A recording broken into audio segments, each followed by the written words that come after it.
Islamic revolutionary guard corps ইরানের বিপ্লবী দল। সামরিক বাহিনীর বিশেষ এই শাখা দেশের নিরাপত্তা রক্ষায় আর ভূ রাজনীতিতে ইরানের সক্রিয় অংশগ্রহণ বজায় রাখতে বরাবরই কাজ করে যাচ্ছে। তাদের এলিট ফোর্স দেশেই তৈরি করেছে ড্রোন। এবার নিজেদের তৈরি আর্টিফিশিয়াল ইন্টেলিজেন্সের মিসাইল ছুড়ল আইআরজিসি। পারস্য উপকূলে চলা বড় নৌমহড়ায় এই ক্ষেপণাস্ত্রগুলো পরীক্ষা করা হয়েছে। পায়ম্বর ই আজম, মহানবী মহান, দ্য গ্রেট প্রফেট 19 এই নামে ইরানের দক্ষিণাঞ্চলে পারস্য উপকূলের বুশেহের আর খুজেস্তান প্রদেশে চলছে বিশাল নৌমহড়া। রিয়ার অ্যাডমিরাল আলী রেজা তাতসিরি জানান, ইরানের দক্ষিণের বন্দর শহর বুশেহেরে আইআরজিসির কমান্ডাররা উপকূল থেকে সমুদ্রে ছোড়ে স্বল্প, মধ্যম আর দূরপাল্লার মিসাইল। পরীক্ষা করা হয় ভূমি থেকে ভূমিতে হামলার ক্ষেপণাস্ত্র। পায়ম্বর ই আজমের দ্বিতীয় দিনে বড় পরিসরে মিসাইল পরীক্ষা করা হয়। আইআরজিসির প্রকৌশলীরা মোজাহের 6 স্টার ড্রোন আর আবাবিল 5 কমব্যাট ড্রোন আরও আধুনিক করেছে।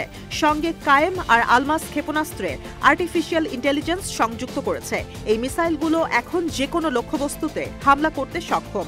এছাড়াও প্রথমবারের মতো আইআরজিসি নবাব মিসাইল পরীক্ষা করেছে, যেই মিসাইল শহীদ সোলাইমানি যুদ্ধযানকে সুরক্ষা দেবে।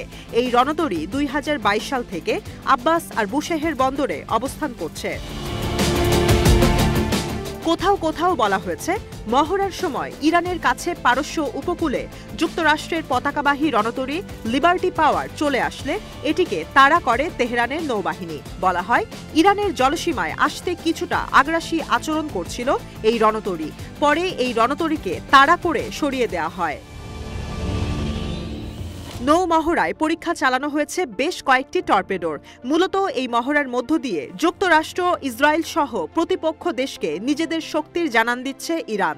পাশাপাশি হিজবুল্লাহ, হামাস, হুথির মতো সশস্ত্র গোষ্ঠীগুলোকে সাহস দিচ্ছে শেষ পর্যন্ত লড়ে যাওয়ার। পাশে আছে ইরান। 2024 সালে ইসরায়েল 2 বার ড্রোন আর ক্ষেপণাস্ত্র দিয়ে ইরানে হামলার পর থেকে সতর্কবার্তা হিসেবে এই নৌমহড়া চালাচ্ছে আইআরজিসি। আলী রেজা তাতসিরি জানান, আইআরজিসি ব্যালিস্টিক আর ক্রুজ ক্ষেপণাস্ত্র পরীক্ষা করেছে। ছোড়া হয়েছে কদর মিসাইল। পায়ম্বর ই আজম নৌমহড়া পরিচালনা করা হচ্ছে শত্রু দেশের যে কোনো ধরনের হামলার শক্ত জবাব দিতে। পাশাপাশি প্রতিবেশী দেশগুলোকে এই বার্তা দিতে যে ইরানের সঙ্গে বন্ধুত্ব বজায় রাখার কোনো বিকল্প নেই।